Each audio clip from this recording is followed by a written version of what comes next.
l'amministrazione che io ho.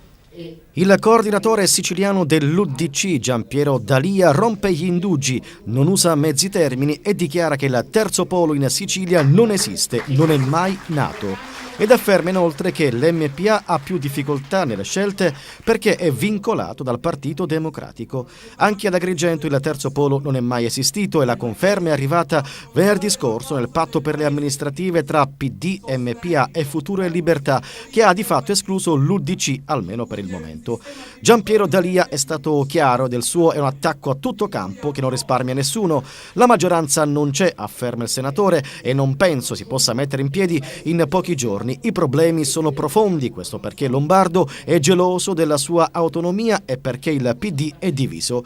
Tra 4 mesi si andrà al voto per le amministrative e D'Alia tiene a precisare che l'UDC aprirà il dialogo con tutte le forze politiche, ma non puntiamo a una ricostruzione del centrodestra, faremo accordi solo in base ai programmi partendo da un rapporto preferenziale con FLI e API.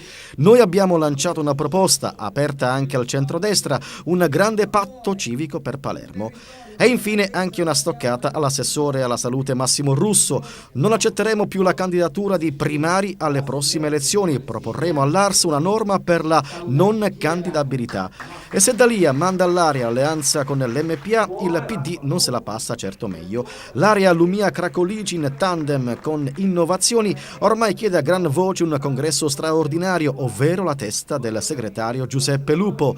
Basta far finta di essere tutti d'accordo, dice il capogruppo all'ARS Antonello Cracolici. Lupo la smetta con questa altalena.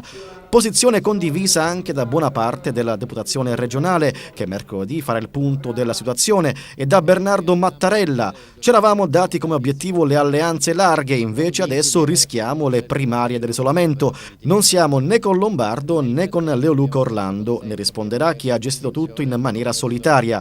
Sono di certo giorni di grande tensione per la politica siciliana. Soprattutto nella linea politica, soprattutto nella...